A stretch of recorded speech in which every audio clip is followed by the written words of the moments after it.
Bueno, muy buenos días a todos. Vamos a continuar la jornada con la presentación de la primera mesa de comunicaciones libres. La primera comunicación lleva por título Alta incidencia de trombosis en los pacientes con infección grave por COVID-19. La heparina de bajo peso molecular a dosis intermedias no reduce el riesgo de trombosis, pero se asocia a menor mortalidad. Será presentada por la doctora Camats del Hospital Universitario de Partaulí. Doctora Camats, cuando quiera. Dar las gracias en primer lugar al Comité Científico por la aceptación de este trabajo que realizamos de forma conjunta durante la primera oleada con los equipos de UCI, anestesia y hematología.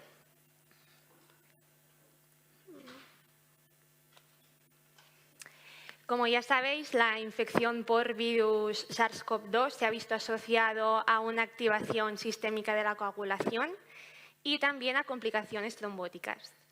Nuestros objetivos han sido determinar la incidencia de trombosis en pacientes ingresados a UCI por COVID-19, interpretar los valores de dedímero y también determinar el efecto de la heparina de bajo peso a dosis intermedias en trombosis y mortalidad de estos pacientes. Se han admitido todos los pacientes ingresados en la UCI por distrés respiratorio grave debido a la COVID entre marzo y mayo del año pasado.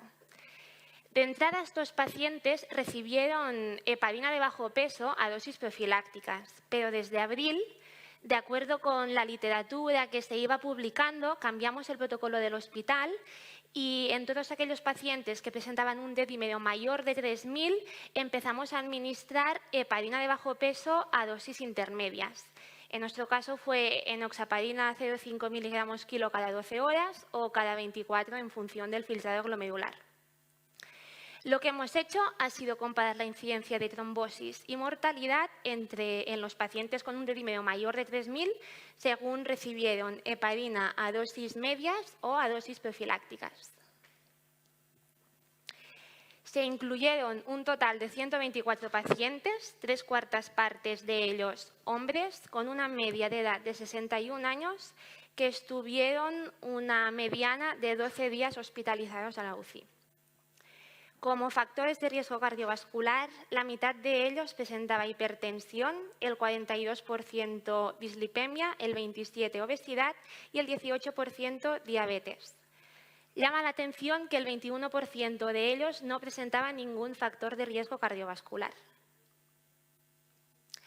En cuanto a los valores del dedímero, el 80% de ellos presentaba un dedímero mayor de 3.000 y el 94% mayor de 1.500.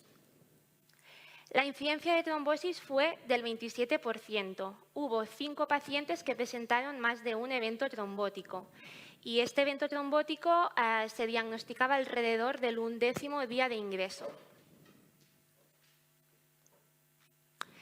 Hemos dicho que hubo 39 casos de trombosis, la mayoría de ellos, como vemos, fueron venosos, 31, y solo 8 fueron arteriales. Dentro de las trombosis venosas, 15 fueron TEPs, 11 fueron trombosis de catéteres y 5 TVPs de extremidades inferiores. Dentro de las trombosis arteriales hubo 2 infartos de miocardio, 3 AVCs isquémicos, 2 necrosis distales y un caso de isquemia intestinal.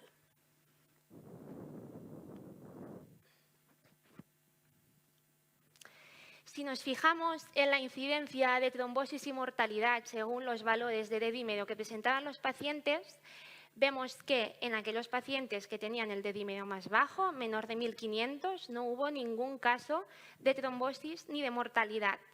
Y a medida que iba subiendo el valor de dedímero, vemos, por ejemplo, que en los pacientes que presentaban un dedímero mayor de 3.000, un 31% de ellos presentó un evento trombótico y el 44% de ellos fue exitus.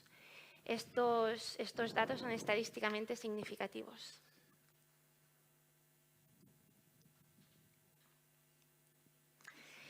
Con respecto solamente al grupo de pacientes que presentaba un dedímero más elevado, a partir de 3.000, el 43% de ellos recibió heparina a dosis profilácticas y el resto a dosis intermedias. Entre estos dos grupos no hubo diferencias estadísticamente significativas en la incidencia de trombosis.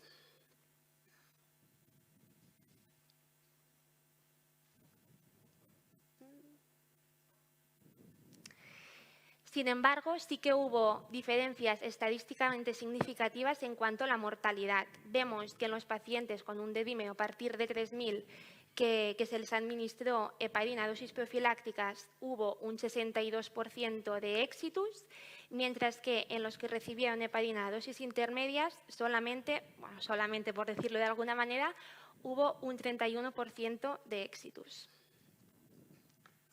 Además, también se realizó un análisis multivariado donde vimos que se asociaba a una mayor mortalidad la diabetes, la edad, tener unos valores de dímero D elevados y no haber recibido tratamiento con heparina a dosis intermedias. Vemos también que las dosis intermedias de heparina no se asociaron a complicaciones hemorrágicas y en global la mortalidad fue de 47 pacientes, del 38%. Así que como conclusiones podemos decir que la incidencia de trombosis en pacientes con COVID-19 grave es elevada, particularmente en forma de trombolismo pulmonar y de trombosis de catéter, que la elevación del dedímero a partir de 3.000 se ha visto relacionado con una incidencia mayor de trombosis y mortalidad, y que el tratamiento con heparina de bajo peso a dosis intermedias no reduce el riesgo de trombosis, pero sí que se ha visto asociado a una mortalidad más baja. Gracias.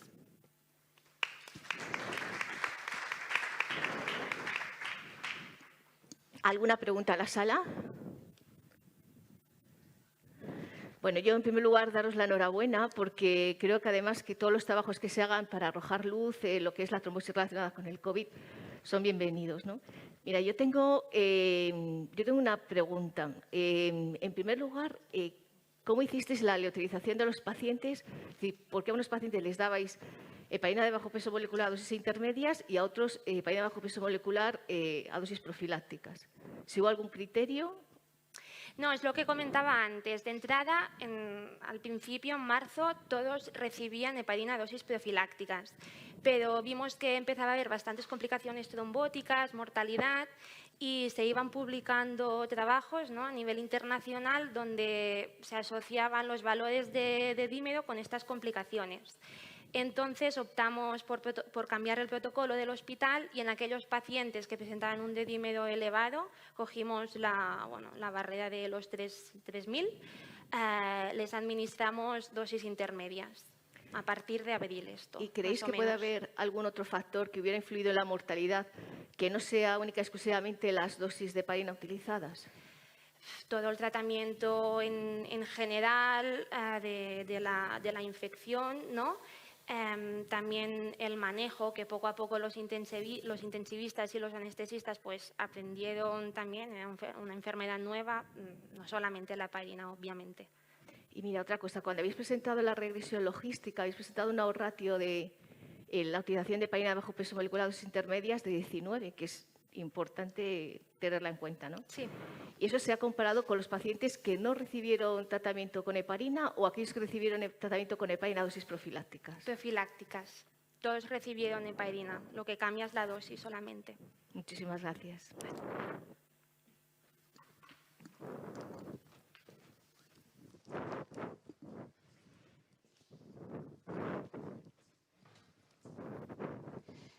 La siguiente comunicación es recidiva de varices en miembros inferiores, secundaria insuficiencia venosa pélvica, la doctora Muñoz Chimbo del Hospital Universitario Virgen de Sevilla. Las tengo aquí.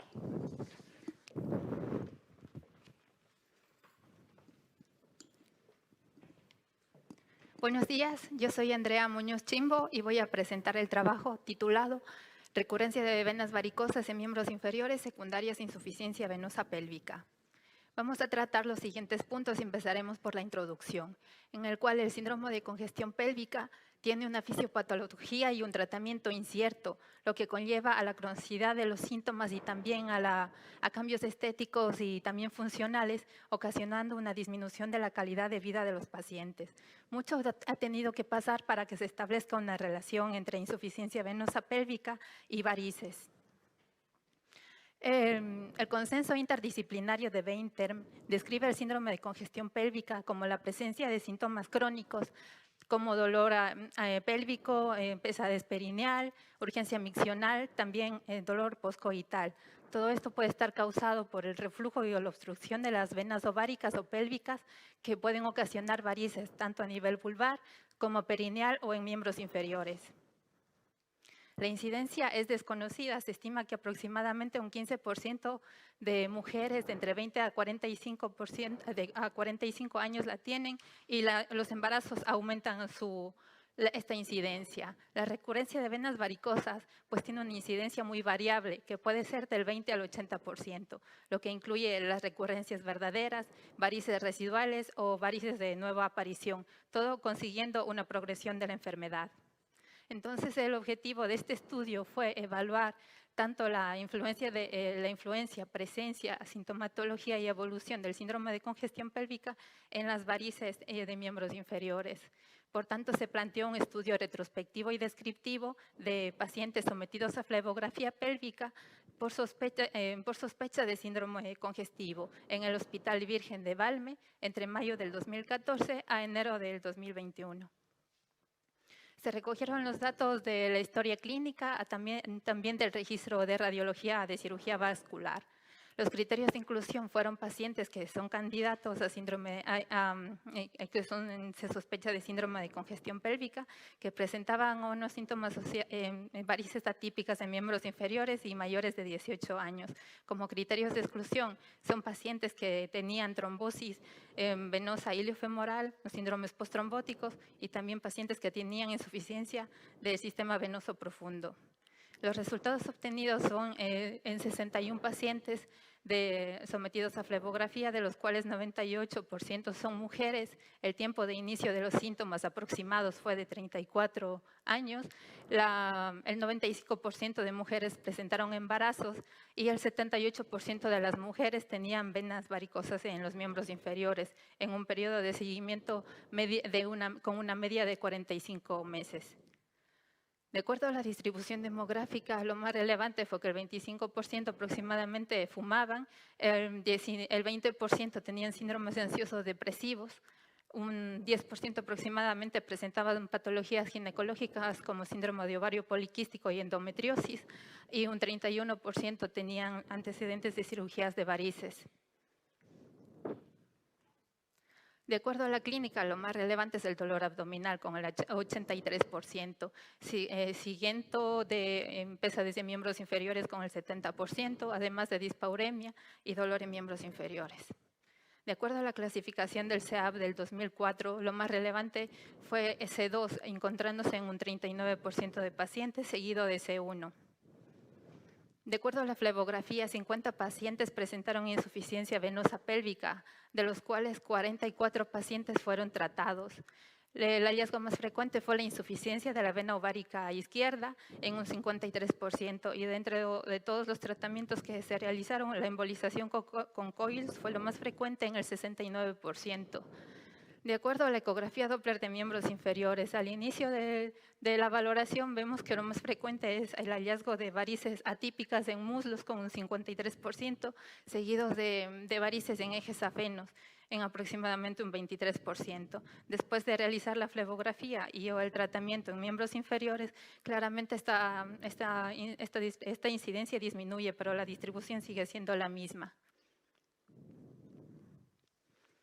Ahora, los resultados más importantes de este estudio es que la mejoría sintomática se evidenció en el 79.5% de pacientes que fueron sometidos a un tratamiento por insuficiencia venosa pélvica, y que el nivel de recurrencia varicosa en estos mismos pacientes fue del 28,1%. Pero entonces, ¿el síndrome de congestión pélvica influye en las varices y en la recurrencia de miembros inferiores? Pues probablemente sí, debido a que hay una incidencia simultánea del 78%, algo superior a lo descrito por otros autores. Se relaciona también con el embarazo, sobre todo con una frecuencia de más de 2 embarazos. Y los síntomas también son similares en muchos estudios, como dolor abdominal, pesadez de miembros inferiores, dolor a nivel de miembros inferiores y también dispaurenia. En cuanto a la ecografía Doppler de miembros inferiores, la distribución que encontramos con mayor frecuencia fueron las varices atípicas en muslos con un 53%, seguidos de los ejes afenos en un 23%. Otros autores describen que ellos encuentran un mayor índice en los ejes afenos con un 47%. Y bajo un 9% o un 10% a nivel de la distribución atípica. En cuanto a la flebografía pélvica, se concuerda este estudio con otros investigadores en el que la vena insuficiente con mayor frecuencia fue la vena ovárica izquierda. De acuerdo a la mejoría sintomática, en este estudio, en los pacientes con flebografía pélvica tratada, se relaciona al 79,5%, similar a otros estudios. De igual manera, la recurrencia en venas, recurrencia varicosa en miembros inferiores se relaciona al 28,1%, algo superior a otros investigadores. Entonces, ¿en qué se basan o por qué deciden tratar a los pacientes? La mayoría de médicos, pues, toma la decisión dependiendo de la clínica de cada paciente. Si encuentran una clínica dominante a nivel abdominal y de miembros inferiores, pues deciden tratar las dos localizaciones. Arthur y Greiner primero tratan la insuficiencia venosa pélvica y luego las varices de miembros inferiores. Pero otros médicos, otros especialistas, si ven que la clínica predominante es en miembros inferiores, pues deciden tratar las extremidades inferiores. Pero en ninguno de estos casos se ha conseguido una disminución en la aparición de las varices o una disminución de la recurrencia. Las limitaciones de este estudio es que es un estudio retrospectivo, que tiene sesgos de información, de que no tienen criterios globales para diagnosticarlo y que se basan en criterios subjetivos tanto para valorar la mejoría clínica como la recidiva varicosa. La conclusión es que el síndrome de congestión pélvica es una patología que debería ser considerada a nivel interdisciplinario y que puede contribuir a las varices y recurrencia de las mismas a nivel de miembros inferiores, sobre todo a nivel de la distribución atípica, sin ser menor en otros niveles como en los ejes afenos, y que la creación de una nueva clasificación que involucra la fisiopatología y la localización, tanto a nivel pélvico como de miembros inferiores, podría ayudar a estandarizar criterios y por ende llegar a una mejor resultados terapéuticos. Gracias.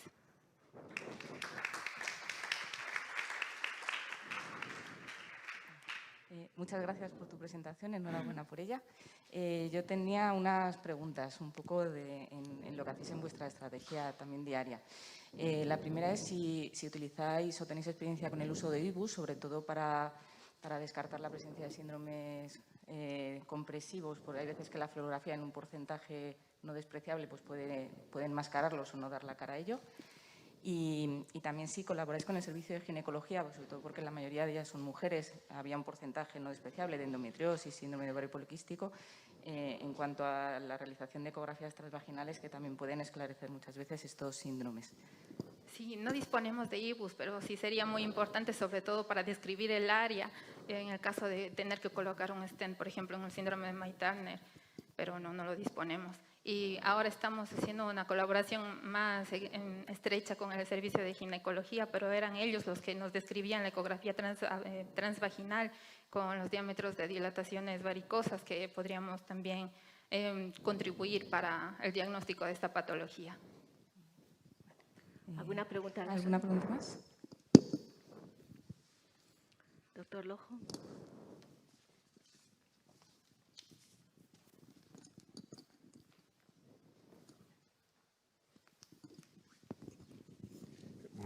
Felicitaros por el trabajo. Una cuestión técnica. En el grupo de recidiva, o ¿cómo hacéis habitualmente? ¿Hacéis un estudio selectivo cuando hay unas varices, sobre todo en el área genital o sobre todo en la zona glútea, selectiva de la vena hipogástrica? Porque yo creo que es interesante, sobre todo en el grupo que pueda recidivar, hacer un estudio selectivo de ese sector y hacer una evaluación selectiva de esos puntos de fuga que son los que realmente pueden ocasionar estas recidivas. O si visteis que en el grupo que habéis tratado concomitante la gonadal con la hipogástrica, la recidiva es menor. ¿Qué comentarios nos puedes hacer a ese respecto? Bueno, como no tenemos unos criterios establecidos, la verdad que todas las flebografías y los tratamientos han sido según el criterio médico. Es verdad que hay menos recidiva mientras se traten todas las venas insuficientes. Entonces, claro, eso contribuye mucho más a la mejoría clínica de los pacientes. E incluso en algunos hemos tenido que tratar por segunda ocasión si es que continúan con molestias. Y en esa segunda ocasión, ¿trabajasteis en la vena hipogástrica o en la gonadal? En la vena hipogástrica, si es que en un inicio la vena ovárica había sido insuficiente y tratada. Depende de los casos, definitivamente no hay criterios establecidos. Muy bien, muchas gracias. Gracias. El doctor García León tenía una cuestión. Gracias.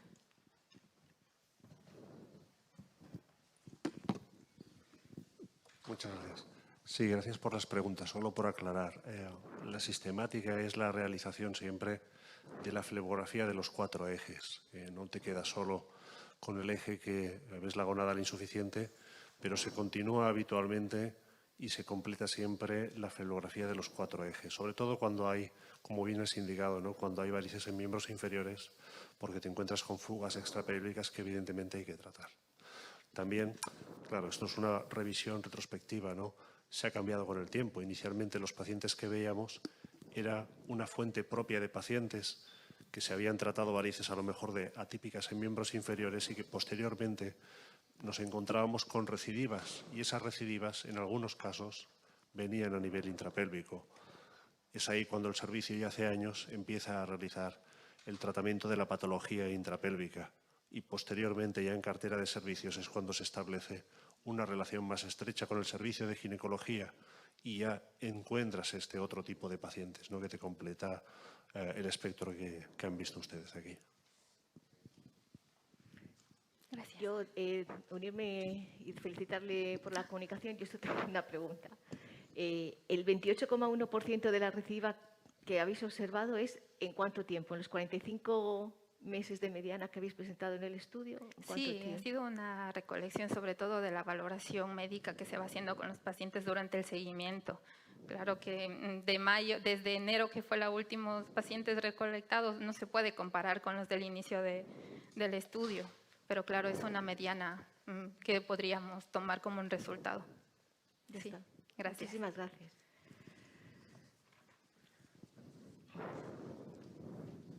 La tercera comunicación lleva por título Uso de herramientas de Big Data e Inteligencia Artificial en bases de datos de pacientes con patología quirúrgica venosa. Será presentado por el doctor Moreno Molina del Hospital Sant Pau de Barcelona.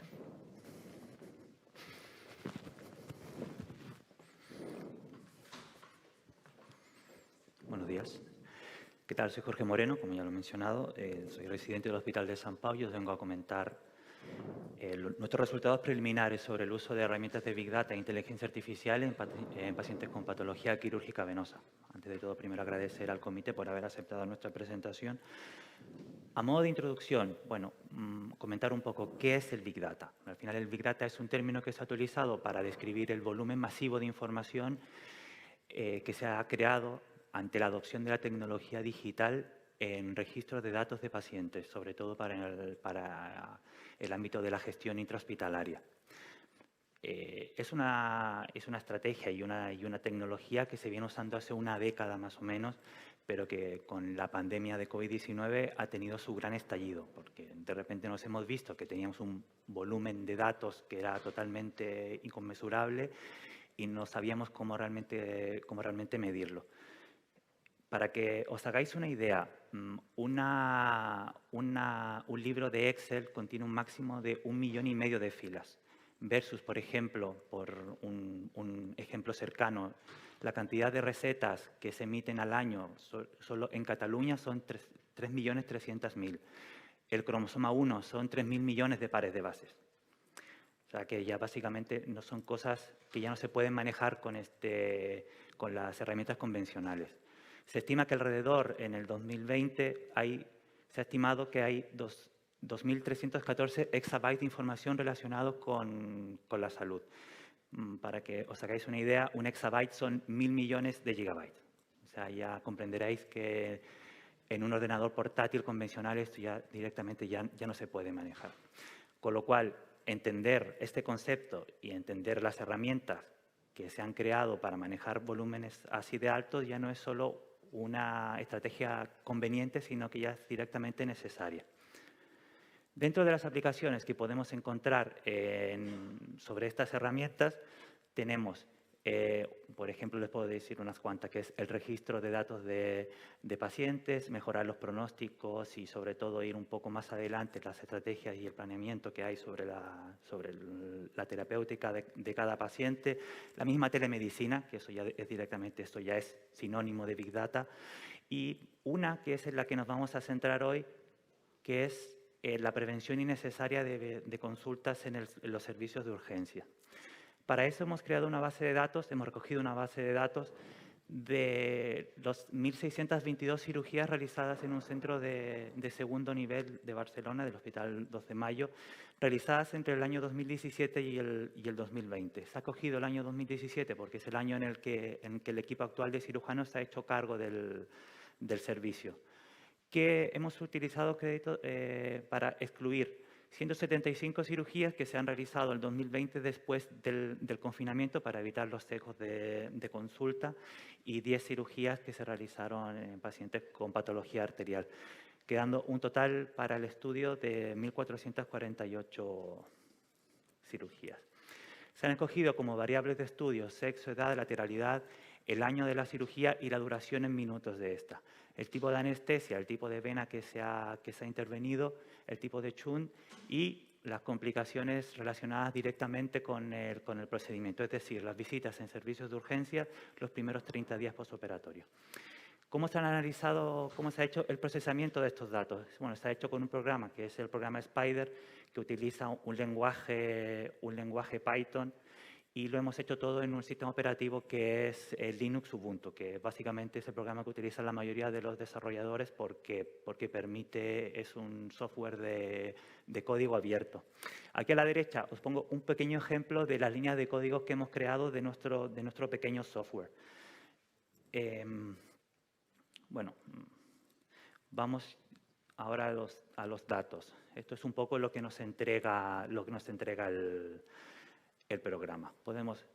Tenemos una separación entre los años, vemos ahí más o menos es lo que realizamos nosotros en el servicio, entre 450 y 500 cirugías.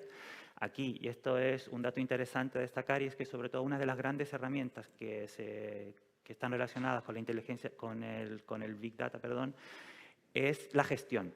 Y fue realizando esta base de datos y haciendo las correlaciones es que nos damos cuenta, por ejemplo, de que en nuestra base de datos no existe un shunt tipo 5. Que, bueno, comprenderéis que de entre 1.450 cirugías que no existe un shunt tipo 5 es que estamos fallando en algo, o estamos fallando en la realización de una ecografía o en la misma descripción en las hojas quirúrgicas. La lateralidad, como podéis ver, es más o menos homogénea, los tipos de anestesia también. Acá describimos en porcentaje los tipos de procedimientos que vamos realizando a diario.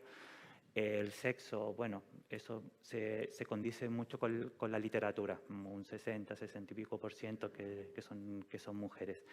Y dentro de las visitas a los servicios de urgencia, son 112 de un total de las 1.400, que nos da un 7,73% de total. 2/3 de estas complicaciones son dolor y complicaciones hemorrágicas, hematomas y sangrados, a los cuales se producen las primeras 48 horas postoperatorias en el 80% de los casos. Luego, dentro de las variables numéricas en las que podemos destacar, la duración de la cirugía, que era bastante homogénea, es una distribución normal, con una media de 54 minutos y una edad de 54 años, que también, como podéis ver, la media y la mediana son prácticamente igual. Para el análisis inferencial, aquí, nos encontramos de que los hombres consultan el doble de veces a los servicios de urgencia que las mujeres. Y esto sí que genera un análisis, cuando hacemos el análisis estadístico, hay una diferencia estadísticamente significativa con una P de 0,03. Luego, cuando hacemos el análisis por subgrupos, nos damos cuenta de que realmente 1 de cada 4 hombres menores de 30 años va a visitar el servicio de urgencia las primeras 48 horas postoperatorias. También encontramos significancia estadística en la cantidad de complicaciones por año, lo que tiene que ver mucho con nuestra curva de aprendizaje, ¿no? O sea, a medida que avanza el tiempo nos damos cuenta que ya se va produciendo una estabilidad en la cantidad de complicaciones que sí que eran mucho mayores en el 2017.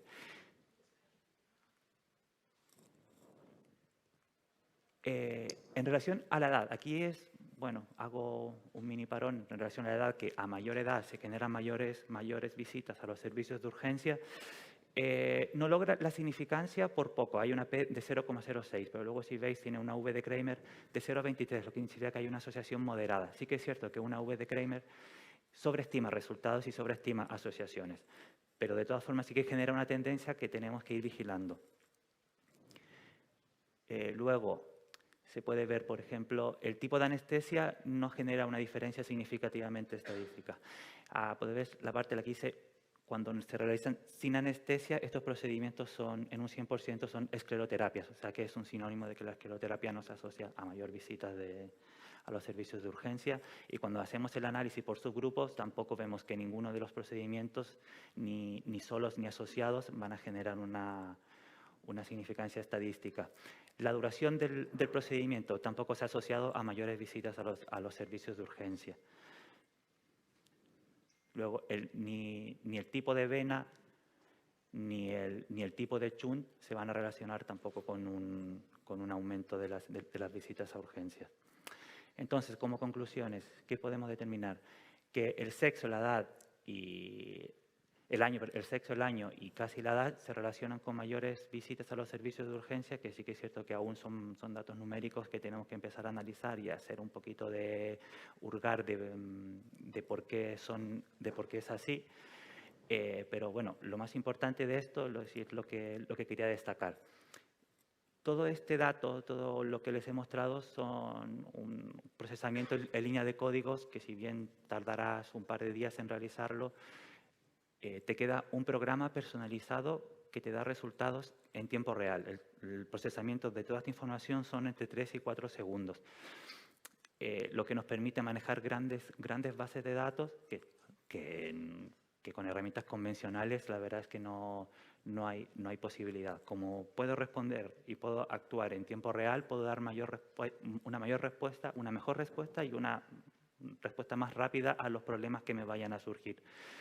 Esto se traduce principalmente y finalmente en que son pacientes felices y pacientes mejor tratados y pacientes tratados de forma más oportuna, porque si bien esto es una tecnología muy desarrollada por los americanos, que bueno, ya sabéis cómo funcionan los americanos y cómo son los sistemas de salud de ellos.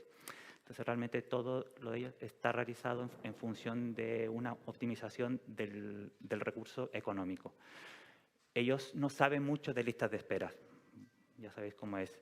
Y esto es una cosa que aquí recién se está empezando a indagar, se está empezando a investigar sobre cómo mejoramos nuestra lista de espera, sobre todo, como ya sabéis, imagino que en todos vuestros servicios cada vez se nos ha ido desbordando un poco la cantidad de pacientes que estamos operando, tanto en patología venosa como arterial. La segunda parte del trabajo consistirá en crear una interfaz gráfica que podamos manejar ya directamente desde nuestros propios móviles, en el que ya los trabajos de gestión y esto se puedan realizar básicamente estando desde casa o donde sea. Y ya está. Muchas gracias.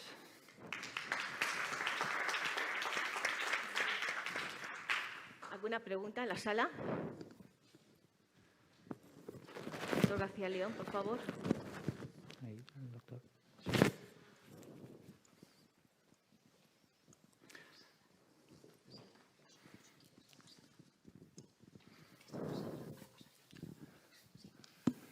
Enhorabuena por la presentación.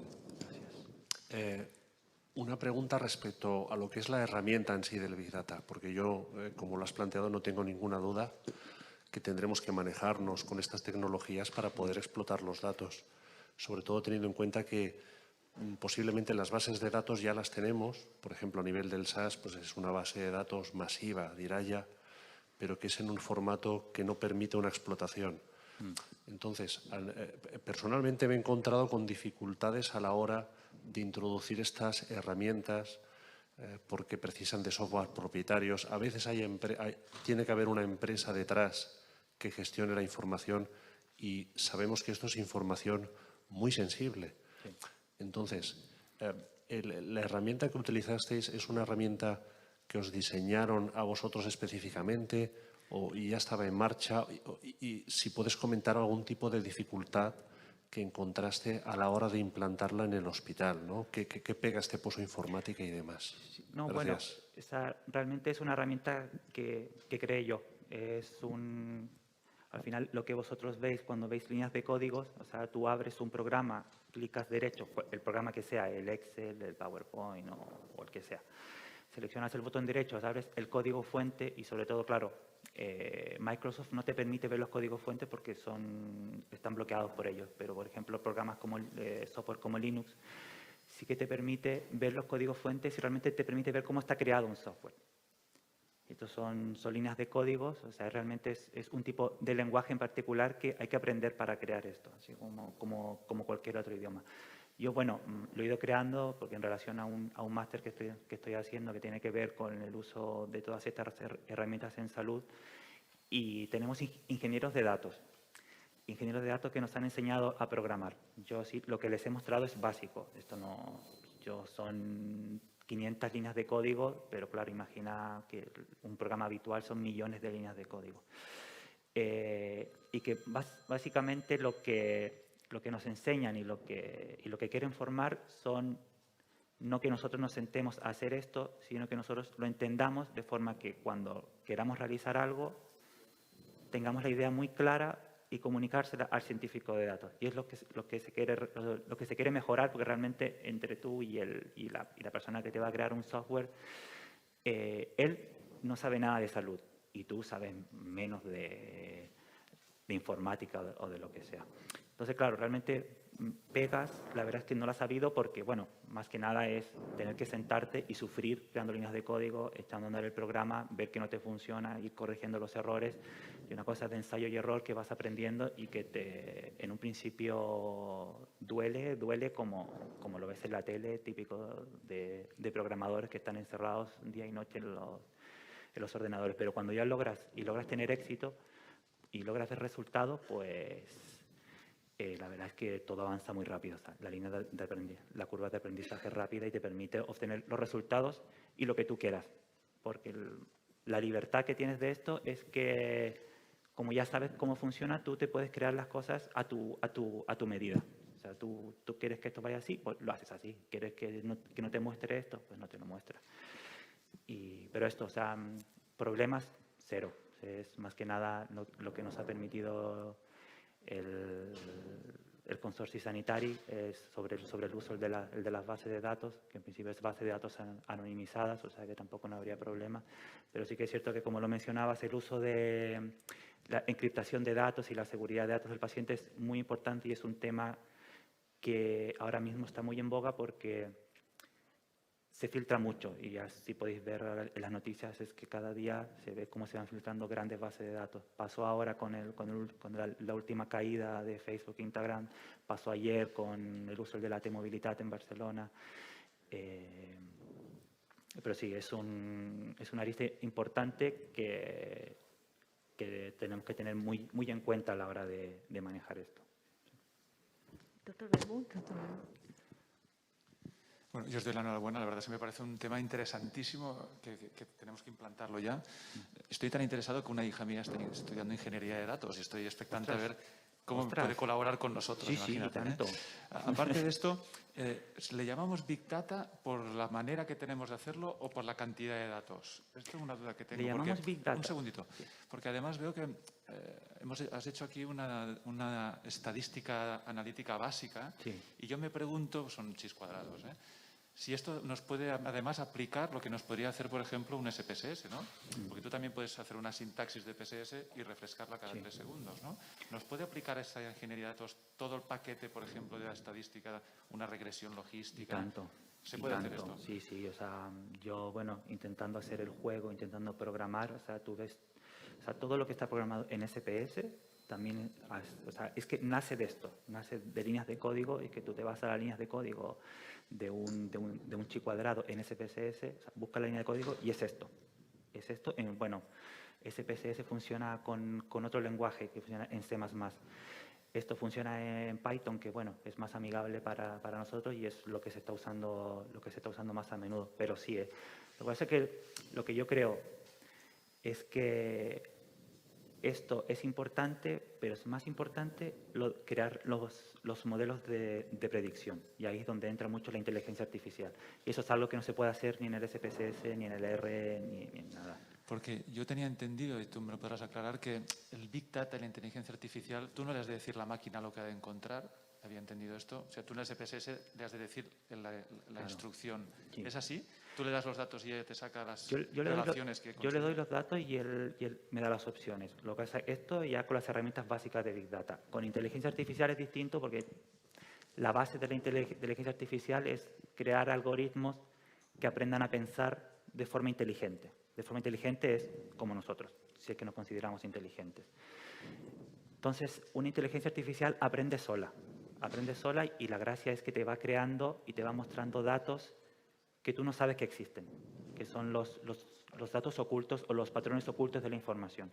Que eso, claro, tú dices, yo quiero el chi cuadrado de esto, pero yo me tengo que currar por qué es el chi cuadrado, por qué, a ver, que esta variable es categórica, que esta no lo es, que lo que sea, y yo mismo tengo que crearme y tengo que saber, tengo que tener un entendimiento relativamente moderado o avanzado de lo que es la estadística.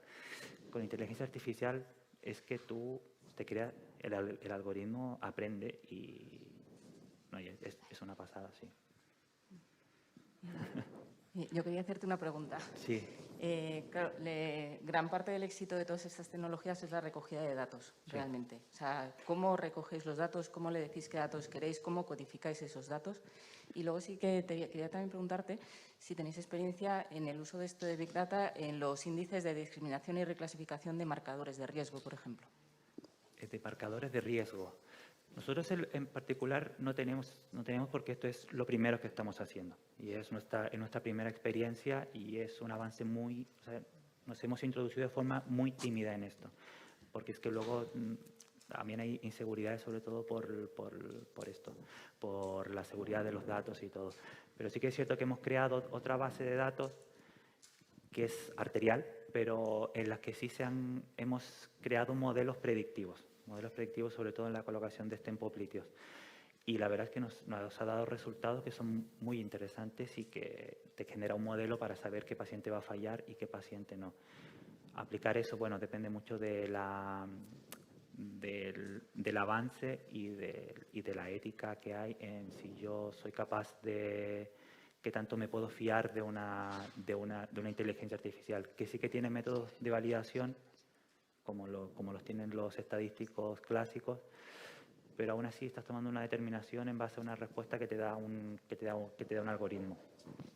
Y la primera pregunta era, sí, perdón. ¿Los datos cómo los metes? O sea, ¿se meten directamente desde la historia clínica informatizada? ¿Van todo codificado? Sí. Lo que pasa es que nosotros luego lo hemos hecho de una forma más clásica y es una recogida de datos habitual, pero sí que se han generado modelos, que sí que yo los he visto, que se encargan solo de coger datos.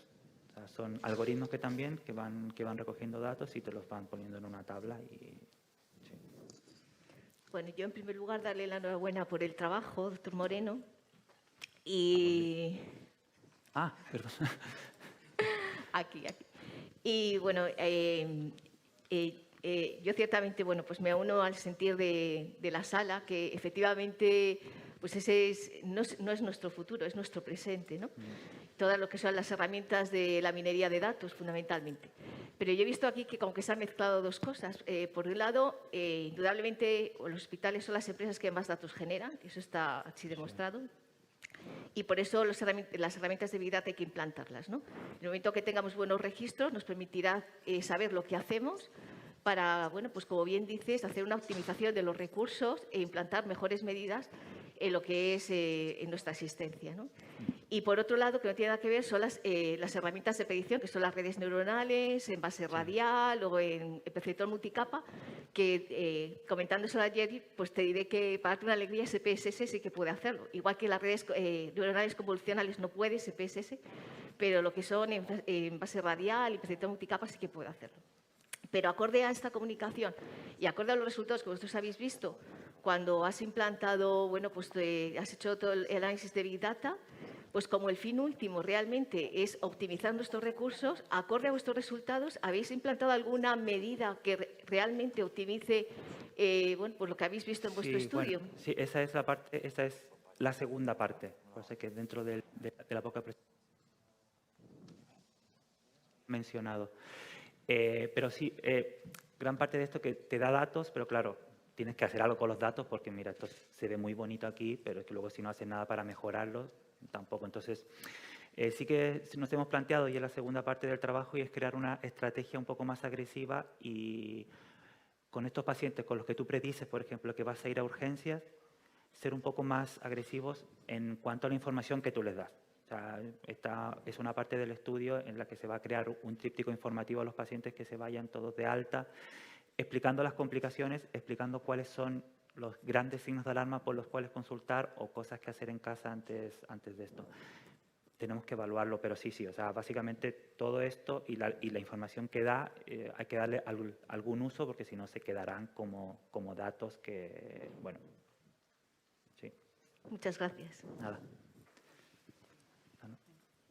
La siguiente comunicación es experiencia inicial con sellado de perforantes y tramos cortos de sacena mediante punción ecoguiada directa, del doctor Fletes Lacayo del Hospital Vitas Nuestra Señora de América.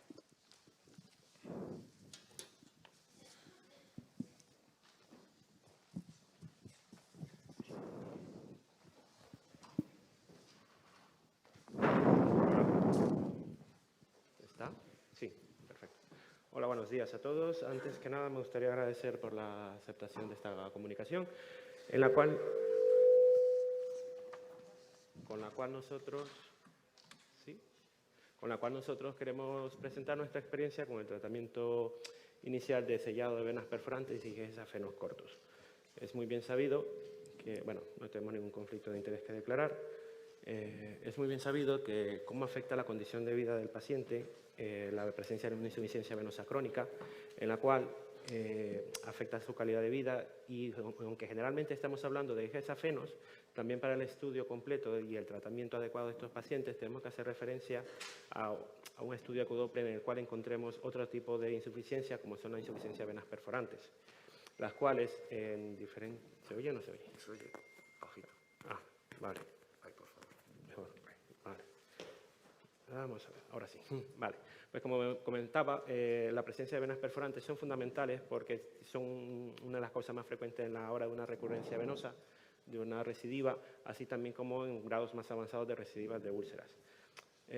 Afortunadamente, a lo largo de los años, como ya se ha mencionado anteriormente, el tratamiento de la insuficiencia venosa ha ido evolucionando progresivamente. Hemos pasado lo que es la cirugía convencional, a procedimientos de termoablación, hasta a procedimientos de no termoablación, donde en la actualidad el que más destaca es el uso del cianocrilato.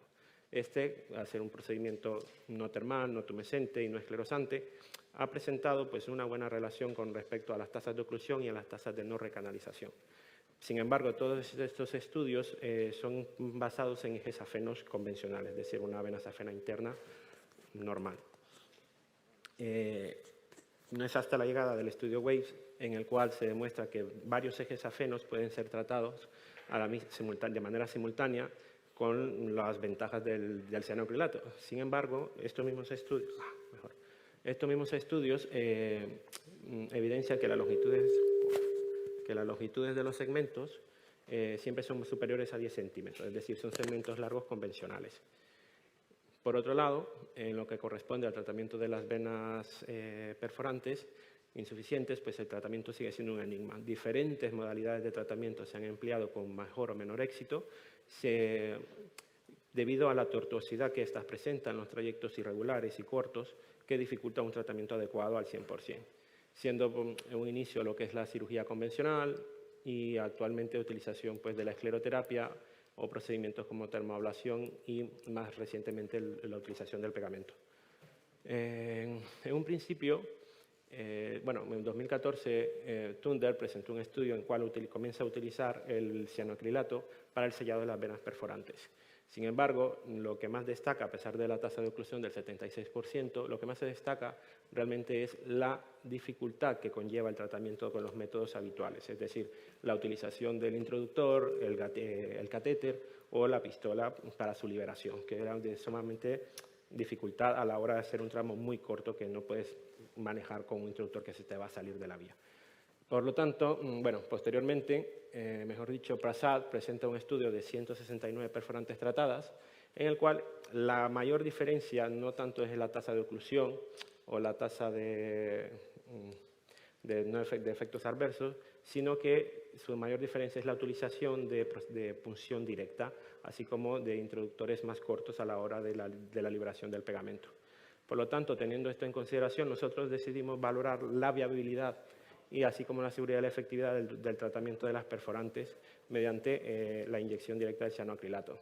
Para esto realizamos un estudio observacional prospectivo en el cual incluíamos pacientes sintomáticos con reflujos por ecodoppler confirmado, pero segmentos ejes afenos menores de 10 centímetros. La típica R3 o R4 que sale 5 o 10 centímetros inmediatamente de la safena, interna o externa. Y en las venas perforantes con una insuficiencia comprobada de mayor de 0,35 segundos. Nosotros de manera habitual no realizamos tratamiento concomitante durante la cirugía o durante los procesos, dejamos eso para un segundo episodio si es necesario en el paciente. ¿Cómo realizamos el procedimiento? La verdad es que el procedimiento se hace de manera muy sencilla. Una sala, de hecho ni siquiera es un quirófano, una sala de operación ambulatoria, material convencional de cualquier sala de quirófano, con excepción pues obviamente del cianoacrilato, que en este caso de los que disponemos en el mercado, tanto Venex como el Vein-Off. Teniendo en cuenta, sin embargo, y después de realizar unos cuantos casos, que la polimerización del cianoacrilato es prácticamente inmediata cuando entra en contacto cuando entra en el vaso, nosotros pues de manera empírica decidimos hacer un tipo de dilución del cianoacrilato para prolongar un poquito, disminuir la polimerización de este una vez inyectado. No se ha presentado. ¿Me puedes poner las imágenes? No, ese es el vídeo, las imágenes de fondo, perdona. No se ven. No se mira. Bueno, da igual. En todo caso, el procedimiento, ¿cómo se realiza? El procedimiento se realiza de manera habitual. Se pone de pie al paciente, se realiza el marcaje y se hace la inyección directa del cianoacrilato. Dale play, por favor.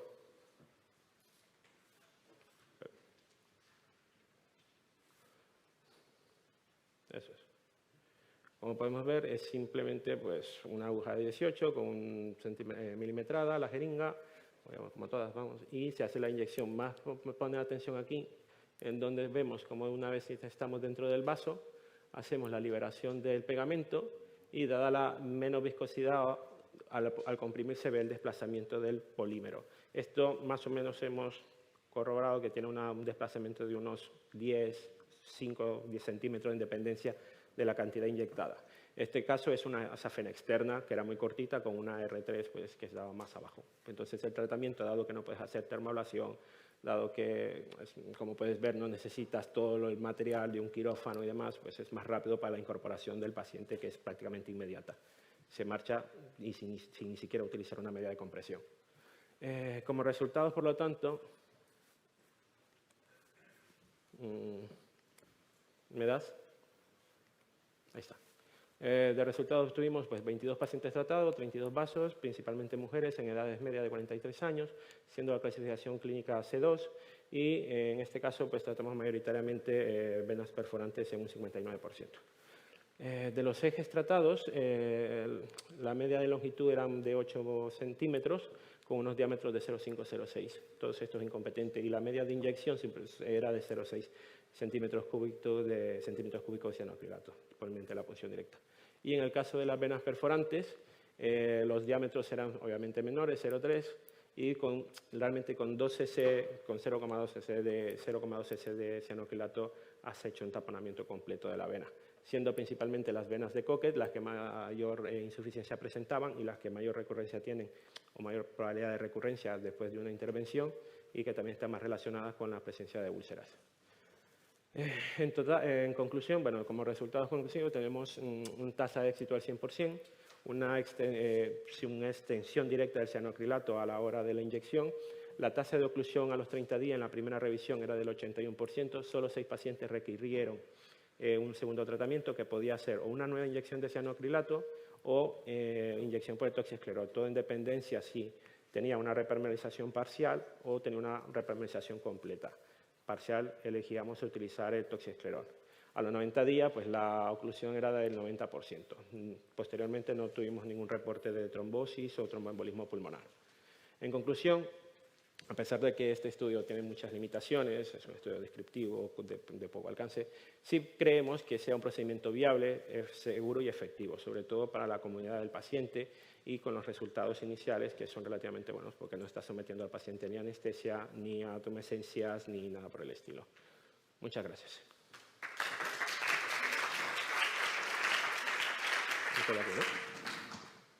¿Alguna pregunta a la sala? Sí. Doctor Lojo.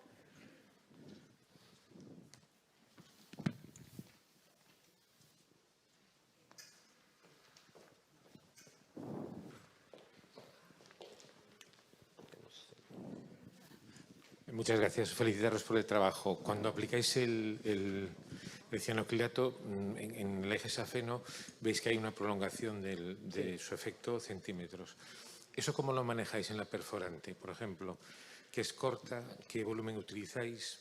Sí, un detalle técnico en ese sentido en las perforantes. Realmente la mayoría de esas decisiones son muy empíricas, con las experiencias que hemos ido teniendo. Esto ya fue planteado después de realizar unos cuantos procedimientos. La dilución, por ejemplo, si utilizamos el pegamento de manera como viene en el frasco, realmente la polización inmediata. Metiéndole un poquito de suero glucosado, realmente con las venas perforantes, que no queremos que se dilate tanto dentro de la vena. Si es que una vena muy corta, realmente casi se utiliza muy poquito, casi directamente. Pero si es una vena con un trayecto más o menos elongado y con una R3 que tiene un trayecto todavía a nivel de que no se superficializa tanto, pues digamos que la dilución se hace al 0,5 para que tenga un pequeño desplazamiento, sobre todo con la compresión. O sea, es cierto es que es un poco determinar cómo crees tú que va a actuar el pegamento según la inyección y más que nada la cantidad de pegamento suele ser 0,2 cc, o sea, realmente eso es muy poquito porque estás seguras sobre todo que la compresión y va a ser sellar el punto de fuga inmediato te quieres quedar suprafacial o por lo menos a nivel facial más o menos. Sí. Muy bien, muchas gracias. Doctor Foncuberta. Gracias. Sí, gracias por vuestro trabajo, porque realmente es un trabajo de innovación, ¿no? Es un tratamiento innovador. Yo tenía dos preguntas que hacerte. Una respecto precisamente a la innovación, porque hasta ahora en muchos servicios se viene utilizando el tratamiento de venas perforantes incompetentes en casos seleccionados, sobre todo más en casos de insuficiencia venosa avanzada, se tratan con espuma en general. Entonces, me gustaría que establecieras un poco a tu criterio cuáles son las diferencias fundamentales con la experiencia de cianoacrilato al respecto de la espuma. Y en segundo lugar, me gustaría preguntarte un poco respecto al método, porque uno de los problemas del método respecto al tratamiento de cianoacrilato en la safena es la lejanía, ¿no?, del punto de fuga. En las safenas se establecen 4 o 5 centímetros. En las perforantes diferentes, sobre todo tenéis experiencia con perforantes de Cocket. Habitualmente son perforantes cortas. Entonces, ¿dónde las pinchas? ¿Cómo controlas el que el cianoacrilato no se introduzca en el sistema profundo? Es decir, ¿qué trucos habéis aprendido con vuestra experiencia para tener un control lo más eficaz posible del cianoacrilato? Gracias. Sí. Vale, con respecto a lo primero, la diferencia principal que hemos identificado realmente es el episodio de la flebitis. Cuando nosotros también hacemos de manera habitual la utilización de el esclerosante en las perforantes, e incluso ahí siempre cuando inyectas una dosis mayor de 2% al 1%, incluso si era una muy pequeña, lo que veíamos era que tú parabas cuando ya veías la media luna en el ecodoppler, cuando estás inyectando la perforante. Pero no te quedas y mirabas a las 2 semanas que la vena, o a las 3 semanas, la vena estaba repermeabilizada. Entonces, aunque tú creías que tenías una oclusión, un tratamiento completo de la perforante, esto era incompetente, o sea, no era suficiente. Entonces, era un poquito más arriesgado volver a inyectar, o bueno, tenías que tomar la decisión de volver a inyectar otra vez el esclerosante y ver qué tal iba directamente.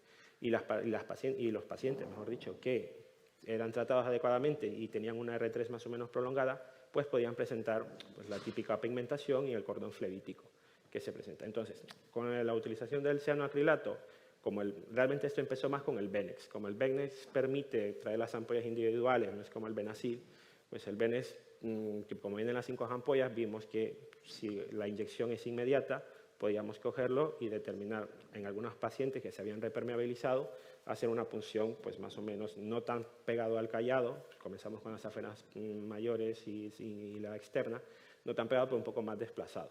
Y con respecto a la de las perforantes, es lo que comentaba, que como la polimerización es inmediata, tratas de quedarte no tanto en el segmento facial, no tratas de hacer la inyección directamente a nivel de la fascia, porque tratas por lo menos 1 o 2 centímetros un poquito más prolongado. Realmente cuando más se agradecen es cuando tienes ese segmento que sale y se distribuye entre la grasa y ya te permite pues, hacer una inyección un poquito más. Y el manejo es simplemente hacer el tapón. O sea, liberas el centímetro, o bueno, el 0,1, aprietas y ves cómo se distribuye, pero en este caso si ves que estás muy lejos, pues metes un poquito más. Realmente es un poquito a ojo control, sí. ¿Alguna otra pregunta? No sé si he contestado. Sí. ¿Había otra cuestión?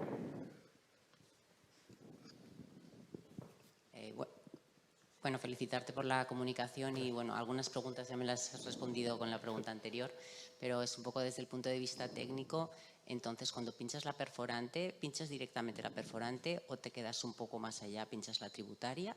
Y la segunda pregunta sería, cuando tratas ejes afenos sí que realmente tienes que dejar un margen de seguridad, ¿no? Tienes que dejar el catéter un poco separado, una distancia mínima de 5 centímetros. Entonces, en este caso, ¿tenéis algún tipo de maniobra para ocluir el sistema venoso profundo y habéis tenido alguna migración del pegamento?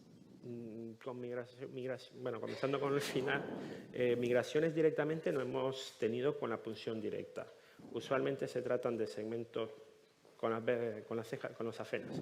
Generalmente tratas un segmento, pues eso, de 10 centímetros, 5, y lo mismo, o sea, tratas de pinchar lo más distal posible, teniendo en cuenta el probable tiempo de polimerización que vas a tener. Entonces, lo que hacemos es más o menos marcas, pinchas, y una vez controlas y tratas de hacer una maniobra de compresión proximal, sabiendo que ya estás dentro de la vena, inyectas y aprietas. Entonces, así más o menos tienes controlado, porque lo que sí que tiene, al tener menos viscosidad que con el glucosado, puedes tener un mayor desplazamiento. Pero sí que tienes un mayor control a la inyección, porque, por ejemplo, la utilización directa del Benex, si aprietas mucho el gatillo, se va a ir pegamento seguro, porque no hay que tener mucho manejo todavía. Mientras que con la jeringa pasa lo mismo que cuando se está colocando el Benazil. Casi el Benazil se controla mejor haciendo con la jeringa que con la pistolita para desplazarlo, va más lento. Entonces, ese desplazamiento, esa seguridad que te da la inyección, pues prácticamente lo ves, que después enseñaba el video, que ves cómo se te forma el taponcito y luego como cuando aplicas la resina o cuando se aplica ¿cómo se llama esto? Bueno, el pegamento en cualquier cosita, que una vez que lo aplatas se desplaza 1 centímetro o 2, pues es más o menos parecido. Sí, bueno, realmente es un poquito más técnico manual, por decirlo de alguna manera. Muchas gracias. Bueno, damos por concluida la primera mesa de comunicaciones libres.